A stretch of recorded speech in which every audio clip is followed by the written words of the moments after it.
The 20th century introduced tanks, combat vehicles with sturdy armor and powerful guns that quickly became the backbone to land combat operations. After World War I, they played a part in almost every major conflict, so it's only natural that with time people came up with special weapons to counter this armored threat, like anti-tank guided missiles that were introduced in the 1950s. Today we're going to talk about the best missile tank destroyers in War Thunder, from the German Wezel to the Soviet Chrysantima.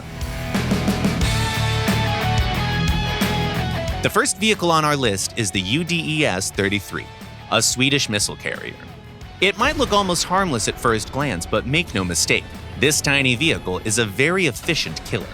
Thanks to its size, the ultra-compact carrier can easily hide on uneven terrain, where it can make excellent use of its great launcher depression of -20 degrees, allowing the tank destroyer to deliver lethal blows to unsuspecting enemies. Then we get to the ADATS, an American short-range surface-to-air missile system based on the M3 Bradley. Wait a second, how the hell did an SPAAG get on our list for the best tank destroyers? Actually, it's pretty simple. The vehicle just comes with an excellent all-purpose missile, the MIM-146, which can pierce up to 900 millimeters of armor. Thanks to its unique arsenal of weapons, this carrier can deal with any type of target. It eliminates aircraft and tanks with missiles and takes out lightly armored vehicles with its cannon. Next up, we have a pair of Soviet vehicles, the Chrysantima S and the Sturm S. The former is a deadly nocturnal predator thanks to its unique radar system, a high-definition thermal scope, and a powerful tandem missile. The latter comes with a really nice selection of ammo types, providing the carrier with options for almost any kind of encounter. At the same time, both vehicles have some distinct flaws. Their launchers won't break any records with their elevation and depression angles, and the carriers have limited options for getting out of combat when things go south.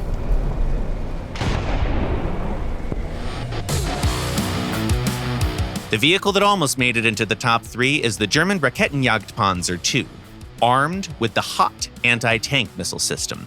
It's the perfect pick for quick hit-and-run strikes behind enemy lines, as this vehicle has a low profile and the same max speed of 70 kilometers an hour when moving forward and in reverse.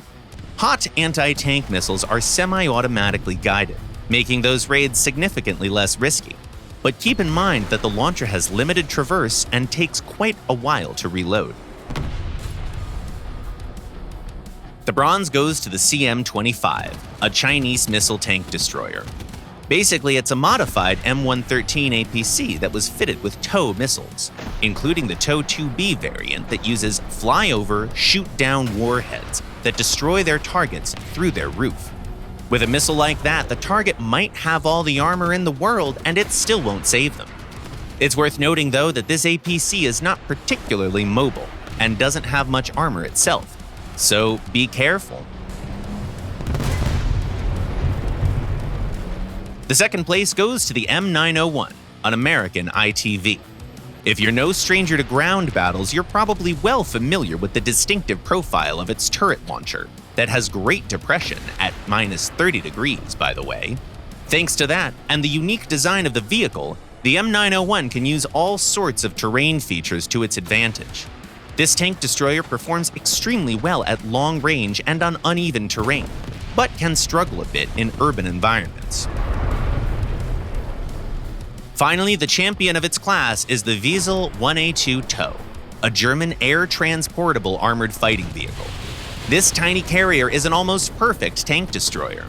It has deadly TOW-2A tandem missiles, as well as TOW-2B missiles with flyover shoot-down warheads, both of which make short work of even the most modern MBTs.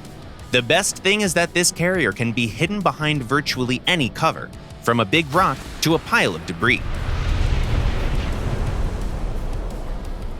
Missile tank destroyers are a true bane of MBTs, capable of stopping any enemy attack in its tracks. Are there any carriers that you particularly like? Old models? New models? Maybe you prefer designs made by a specific country? Feel free to tell us in the comments below.